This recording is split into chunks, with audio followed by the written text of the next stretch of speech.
So how do you add a shadow in Photoshop on the iPad? Let's get started. If you are new on this channel, most definitely subscribe so you do not miss tutorials and videos like this one. Well, make sure you are inside of your Photoshop as usual, and on the right panel, ensure that you have the options or the layers visible, right? So you might have it like completely hidden away, so make sure you tap on the layers like that. Tap on the layers with the like 3 lines next to it so you can see we have the layers now. Then below, also click on the adjust tool or more options to make the thing from the bottom appear. Make sure, of course, you have the layer selected where you want to add the shadow.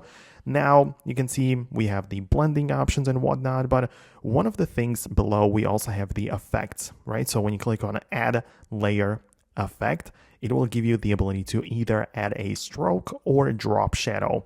And when you click on drop shadow, of course, you have the same tools that you also have on like the desktop version of Photoshop, where you can choose the blend mode and also the color of the shadow, like the distance, spread, size, and all of the other things, right? So you can work with your files as you are probably used to.